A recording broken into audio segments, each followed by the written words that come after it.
Well, Vhembe District Mayor Florence Radzilani has cancelled her press briefing for today, which was meant to be clearing her name. Radzilani is implicated in the looting at VBS. She's accused of receiving a kickback for ensuring that millions of rands were deposited by the municipality into the bank. Let's now cross live to our reporter Hitekani Magwedze in Limpopo for more on the story. Very good morning to Hitekani. Of course, according to the spokesperson, why essentially was the press conference cancelled? Well, good morning, Shantae. Good morning to our viewers. The spokesperson explained that what was supposed to happen today was a special council meeting that was supposed to have happened earlier this morning, and subsequent to that there was supposed to be a press briefing at 10 o'clock which was going to give the media feedback into what was going on in that meeting. We do know that the mayor has been plagued by various requests from different media houses to speak to her so that she can address the nation and people here in Vhembe on the allegations that link her to the scandals that have been happening at VBS. But that meeting, or rather that council meeting, according to the spokesperson, has been postponed. He hasn't given an explanation as to why it has been postponed, but that obviously therefore means that the press briefing was also cancelled. We have made a request to speak to the mayor so that we can get a feeling as to how she's dealing with the scandals around her and the plans going forward.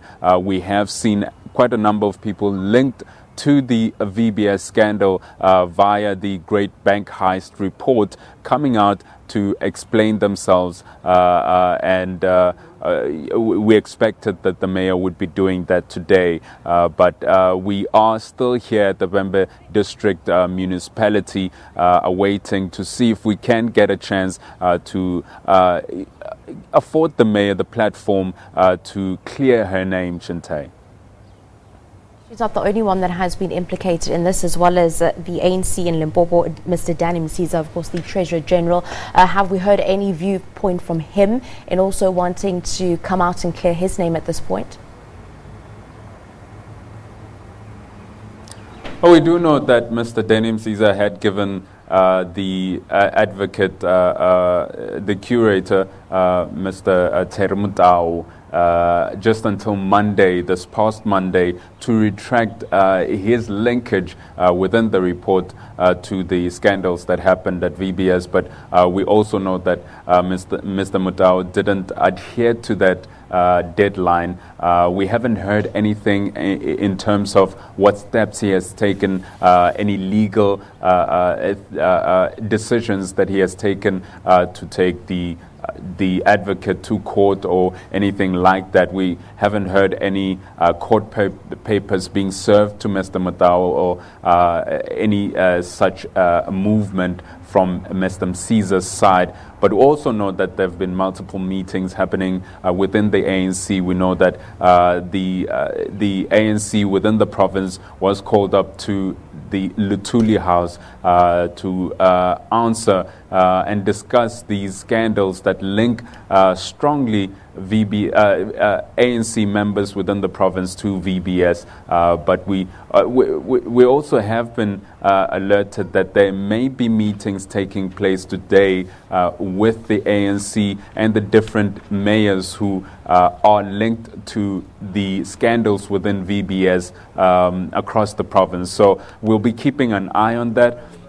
But in terms of Mr. Msiza coming out to clear his name or give an update as to what his decision is, considering the deadline he had given to Mr. Mutau has passed, we have not heard from him as yet. But we do anticipate that there will be movement on that.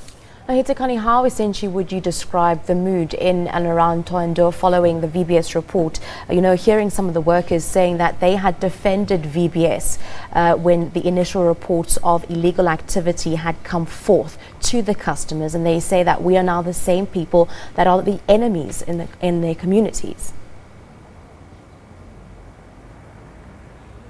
Well, Shantae, I think the story of the workers is really one that had been overlooked during the breakout of the story and the scandal that happened in VBS. I mean, we've been focusing on the depositors, the minority shareholders, and the people who are implicated as the ones who shared the most of the attention. But the workers who stayed in the bank during the time it was put under curatorship to service over 400 angry, rightly so, angry depositors who wanted their entire savings in the bank, and not only 1,000 rand a day. Some of them say that they were threatened most days with clients refusing to leave the bank if they don't give them the full amounts. And some of them say that they were forced to leave the branches through the back door. You can imagine what type of stress that they were going under,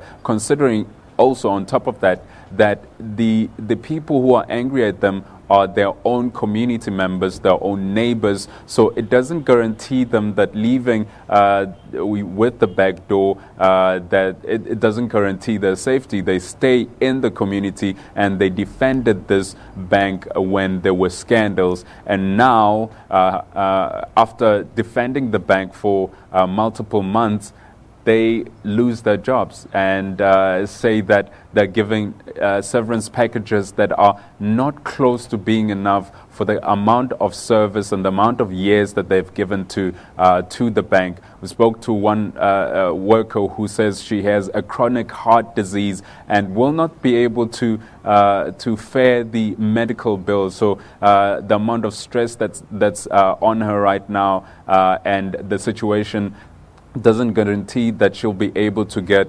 medical assistance, Shantae. Thank you very much for that. SABC's Hitekani Magwedze just giving us an update with regards to the VBS scandal and what's been taking place there. We do know that Florence Radzilani has been implicated. She was, of course, said to deliver a press conference this morning. Of course, that has now been cancelled. As we speak, we'll continue to give you more updates on VBS.